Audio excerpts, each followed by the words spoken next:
Thank you so much, guys. Thank you, everybody who's joined us from everywhere. We felt the love. Thank you so much for the love. Thank you for sharing our stories. And for those who have reached out with good feedback, tunasema asanteni sana. That means thank you so much. May God bless you. Wherever you are, keep watching, keep commenting, sharing those good feedback, and we're gonna bring you great stories. So tonight, we actually looking to hear from a very strong lady.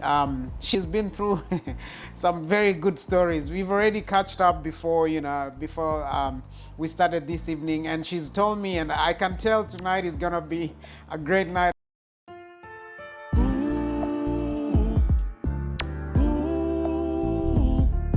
Connect, connect, connect, connect. Everything in life comes together. Life is a journey. Life is a journey. Believe in the process, yeah. Inspiring, informing, and impacting. This is the Connect.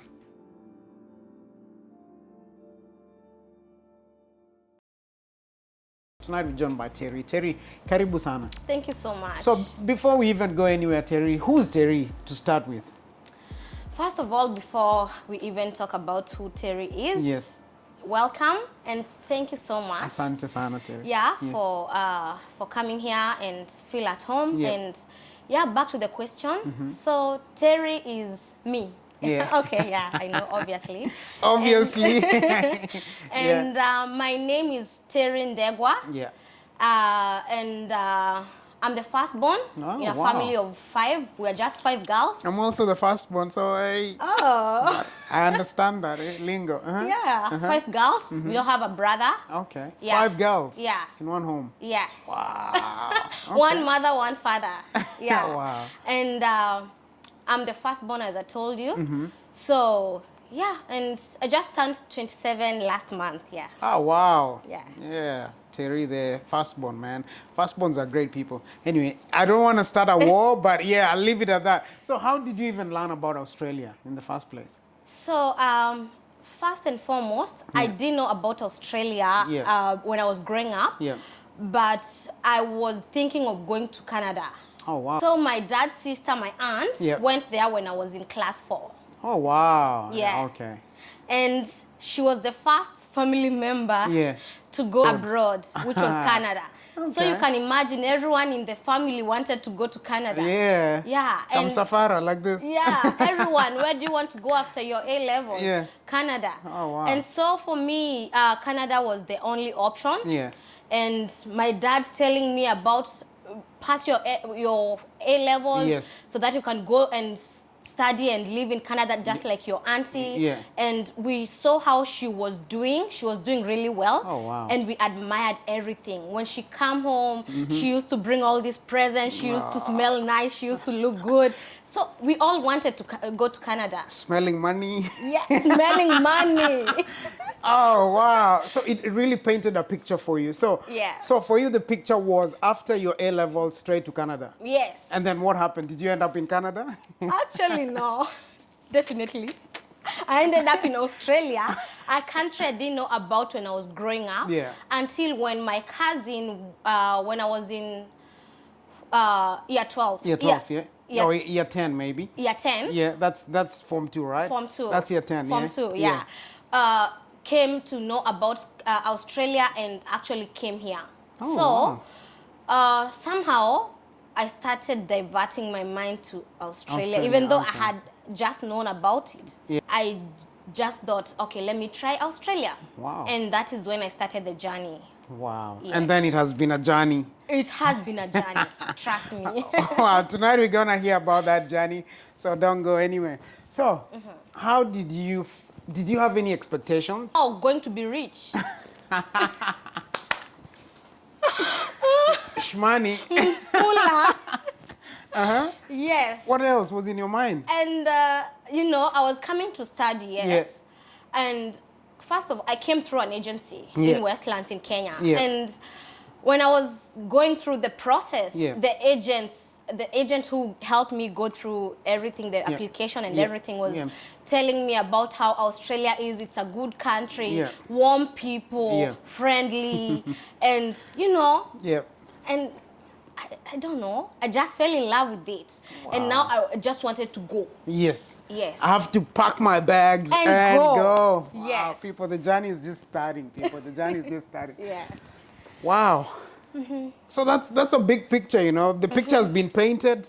You've applied for everything. Everything has gone on well. Yeah. Everyone gets their visa. Yep. The agency will call everyone that is going, has gotten their visa, and they call it a pre-departure meeting. Okay. So there, that is when I met one of my friends who later became one of my best friends. Oh, wow. Yes. So that's another journey. That's another Our best journey. friend. Okay, I'll come back to that. That I'll put in the shelf. Yes. And I'll ask you that question later on. But for now, and then on the pre-departure journey. So we were told about the slangs, how, what they all mean. Yeah. Actually, I still have that list of all these mates, you know, all these slangs. Evo, K-mate. Yes. I think when you're about to board that plane, I just want to find out what was going on in your mind. After you've just been painted that picture, you've been told the slangs and everything, what was going on in your mind when you actually ended up in JKIA airport?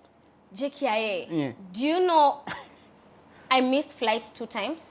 Oh, wow. That's... I know Mom will watch this, and we were all frustrated. What? First of all, I went to the airport. We were late. We couldn't board the flight. Yes.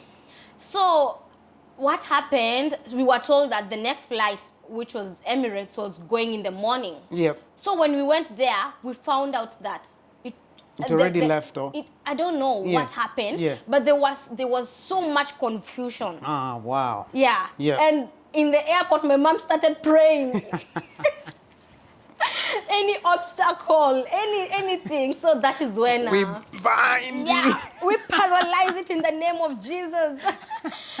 So, wow. And was it bound? Yes. The spirit. That evening, now I managed to go. Okay. So 2 times I failed in that evening. Now the next day, that is when I managed to come. Wow. And then after such hitches, what was in your mind when you just boarded the flight? Because it's a 16-hour flight. How was the flight? Oh my God. First of all, I was so scared. The bumps, and I had not... Was it your first flight? It was my first flight. And oh, wow. Guess who was calling me before we actually started? Boarded. Before I boarded. Yeah. My grandmother had gone to Qatar to visit my aunt, who is my dad's sister. Yeah. So my grandmother had already flown before. And she was telling me, flights are so scary, and don't worry, just hold the seat. So this is during turbulence, right? Yes. When the plane is shaking. So so what are you feeling when the plane started shaking? So we started, and I slept almost half of the journey. I got here, and I told you my cousin was here. Yeah. She had come here, and she had a family. So they are the one who came for me. Yeah, to pick you up at the airport. Pick me up. So when they came, they were all stranded because our flight actually delayed. Okay. Yeah. Another delay. Another delay. Wow. What a lady tonight. What a journey, people. What a journey. The story is just beginning, people. So keep tuned. And finally we met, and we were so happy to see each other because it was 7 years since I had seen my cousin. That's a long time. Yes. Some hugs, some kisses there. Oh my God, we were so emotional. It was just, wow. It was wonderful. That's when people say, oh.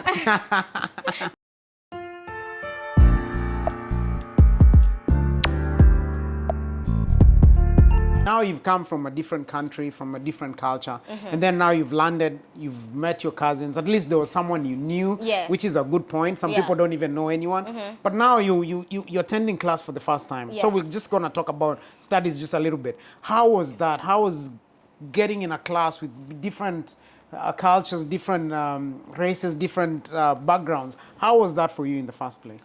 Actually, I had never, weirdly, anyway, let me not go there. But I went to class, and I found different nationalities. Yes. And one that stood out for me was Chinese. Okay. I never, for some weird reason, for 1 month or probably 2 months, I was not able to differentiate who is who. There were so many Chinese in our class. Yes. Yeah, and after 6 months, they all went. They had a program they were studying, which was the first 3 months of our class. Okay. So they went, and I didn't know, and it was fun. I got to meet new people. I had not met Chinese at any point. All. Yeah, in your life. In my life. How was that? How was the experience? Because first of all, I thought I would struggle with English. When I went to class, I found Indians, Filipinos, all these people. All the other nationalities, yes. And to my shock, the English was actually, I don't know, third or fourth or fifth language. So at least you felt comfortable that there was someone else who's struggling with English, but you're actually better off. Yes. Because for us, we actually study in English. So English is our national language as well. We have 2 national languages, which is English and Swahili. So people wonder, how do you even speak English, that good English? Anyway, that story for another day. And they started asking me that. And I was like, what English? What English? Because we take it for granted anyway that we speak very good English. I can actually say we speak very good English because from when you start in grade 1 to your A levels, finishing your exams, you do your exams in English, which is a very good thing for us. So now we're gonna go quickly. How was the studies, and how did you juggle between now making friends, because now you're in a new country, making friends, now we're starting now on the journey of making friends, work and studies. How was that for you? So for me, I used to live in the northern suburbs. And I didn't know anyone apart from now my cousin and her family. But you remember I told you about my friend who I met at the agency? So she was the only person now I knew in Australia. Oh, wow. And she used to live with her family. And her family was quite large, a big family. So when I used to visit her, that is when I got to interact with Kenyans. Ah, wow. Okay. And that is how I started now knowing people. So that was the point of contact between you and the community, your friend. Okay. Now let's talk about work. Was it because now when you're coming, you're told you'll get work within the first month. How long did it take you for you to get a job? A proper job? 1 year. 1 year, wow. and then so I'm gonna take you back a little bit because I want us to understand why I asked that question.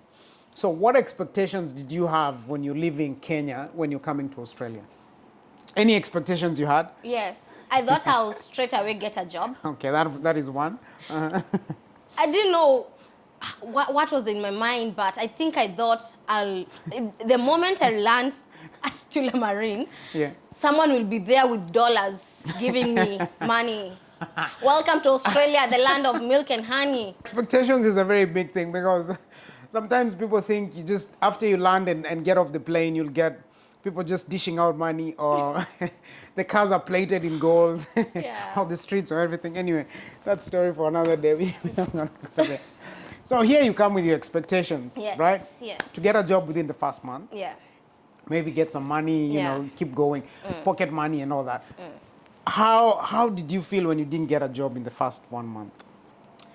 I started getting stressed. And that is where my journey of mental health started. Because I now started experiencing anxiety, something I'd never experienced before. And because I didn't go to a doctor to confirm, I feel I was depressed. I started now becoming homesick. I was stressed now because I didn't know who to tell. I think I was also afraid of becoming a burden to my cousin. Because now you were expecting to straight away get a job so that you can start helping with the bills and everything. And now your pocket money. Something to eat, something, you know, pay for your Mikey. And what did that do to your mind, first of all, and then to maybe associate with other people? Did it affect your relationships? Yes, actually it affected my relationship. First of all, I started now staying in my room. I just wake up so early because I don't want to meet with anyone. I just wake up, I do my house chores, I just do everything and go back to my room. Now, that is when I started now.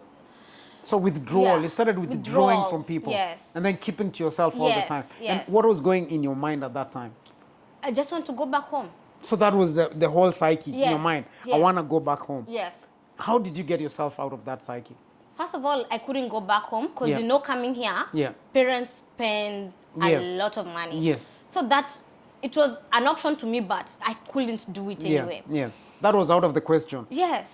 And I was afraid to tell my mom that, Mom, you know what? I want to come back home because it will sound like, are you serious? Are you serious? Yeah. Just 1 month? Yeah. But I used to tell her what I'm experiencing, how I'm feeling, pray for me. Yeah. Thank you, Mom. Pray for me and all that. And my mom used to stress a lot because now she was expecting me to get a job straight away. And 1 month, the second month, the third month, now the fourth month, that is when I had already now started my school. I don't have, my pocket money is finished. So I've started now borrowing money from my cousin, making money, lunch, and everything. And, you know, just that sense of you're not independent was what was killing me. And what was going on back at home while all this was happening? And my mom was like,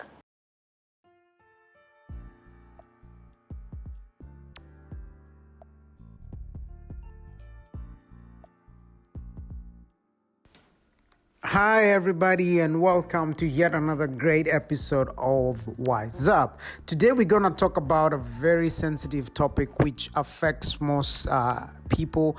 Normally when you're going through stressful times in life, you actually end up having what you call depression. So depression is a mental health disorder characterized by persistent depressed mood or loss of interest in activity causing significant impairment in daily life. Speak out to someone so that you can actually get help. Depression is very, very much curable and it can actually be treated, but most people try and not talk about it because they think it cannot be treated. So it's always important to talk to someone and always find solutions to everything you're going through. So once again, thank you so much for watching this video, and always remember to share, subscribe, and like our videos. And I shall see you in the next video of Wise Up.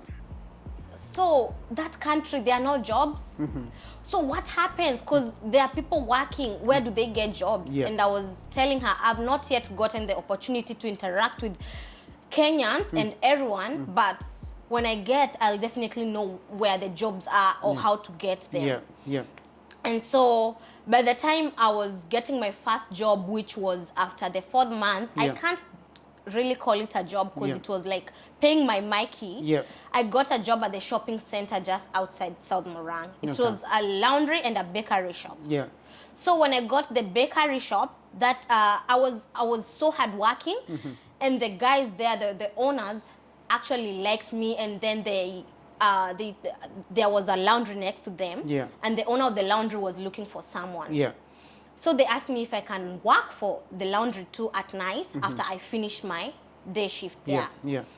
I don't want to talk about the money because it was not, it was, when I think about it, it was bad.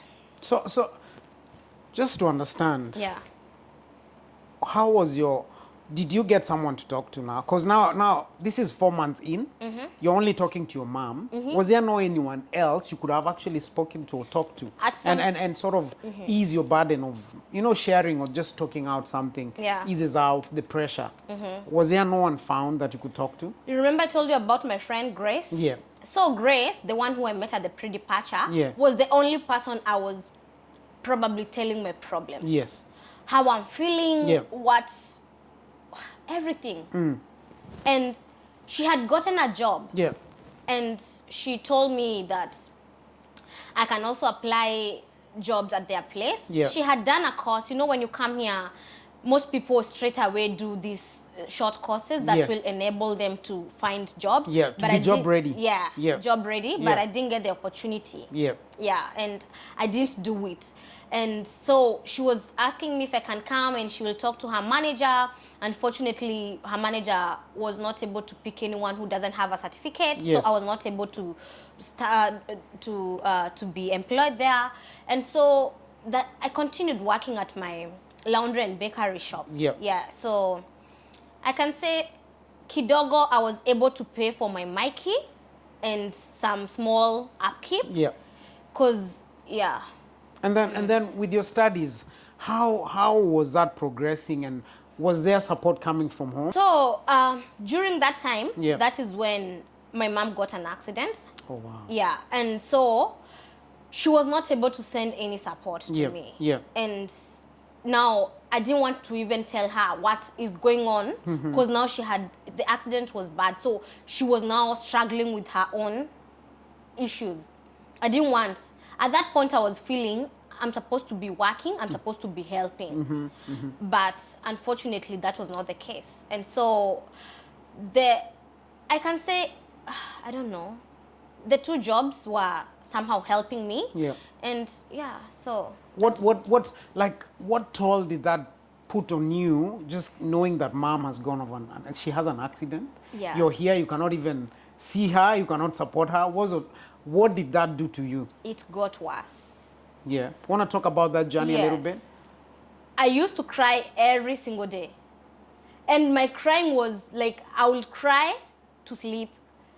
I had headaches. I was just feeling, at some point, I will go straight 2 days without eating. I remember my cousin asking me one day, where do you eat? I don't see you eating. Where do you eat? I say, oh, I eat at work. I don't eat, even at work.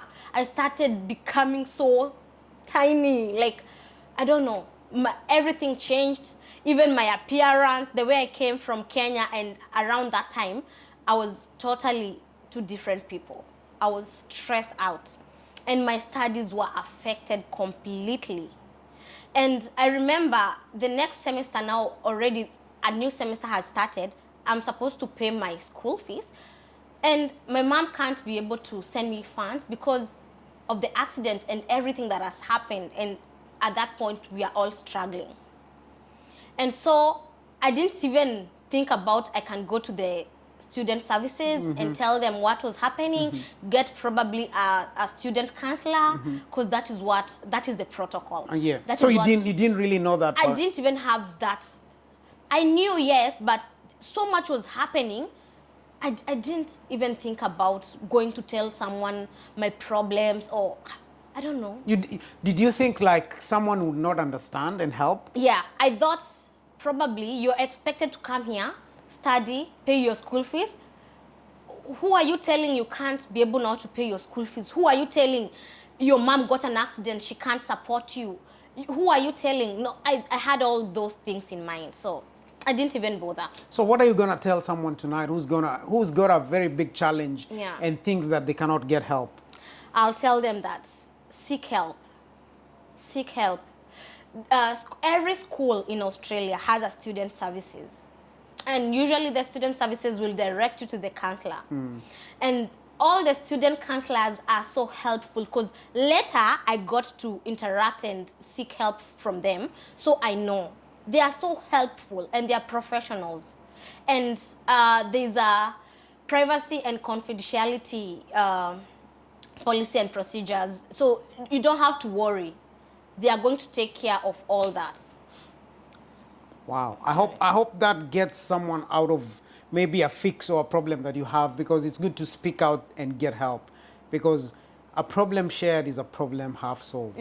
So people reach out and get help. So now we're gonna try and get off the study and everything part, just to understand. So you reached out and you got help, the help you needed. I reached out later, when now it's too late. Because when the school doesn't hear from you, they've sent you emails. I now started skipping classes, not going to work because I don't have like a job, sleeping. Now I'm depressed. You're skipping classes because you're not feeling well. Yes, I'm and mentally no one knows. ill. Did anyone know? No one knew. I didn't even know. I thought I'm just bored. I just want to go back home. Probably it's homesick. Now I'm understanding it was depression. So maybe you want to tell someone who's going through the same thing. What are the key pointers like to feel and understand that you really need help and you're depressed? What were you feeling? Yeah. I had started isolating myself. Okay, isolation. Yeah. Feeling you're not interested in the things you used to love. Okay. Like even you're going withdrawn, out. so you don't want to do anything. Completely. Headaches. I was crying. I was always sad. Sad in terms of you could, when you look at me, you could tell. I was always sad. Yeah. Yeah. And the teachers who knew, I was so good in class and I had made friends and I've stopped talking with my friends and all that. And my teachers started noticing and now sending me emails. Yeah. I couldn't even reply. Yeah. And so eventually I got an email from school telling me that your confirmation of enrollment, your CoE, has been cancelled. Hold on right there. Yeah. But that's a big one. That's a massive, that's a huge one. CoE cancelled, people. If you get to that point, I'm just gonna sip my drink right there. Just gonna sip. For those who don't understand, CoE is actually the letter that you get after you're confirmed that you're gonna study in a certain institution. So for students who are trying to come or are actually on the process of coming to Australia, you have to get something that is called a CoE. That is an institution confirming that they have actually admitted you to start studying in the institution. So that is what actually guarantees what we call a student visa. Okay? So if this is a big one. If your CoE is cancelled, so what other option do you have, or what happens to your visa? So let's find out, people.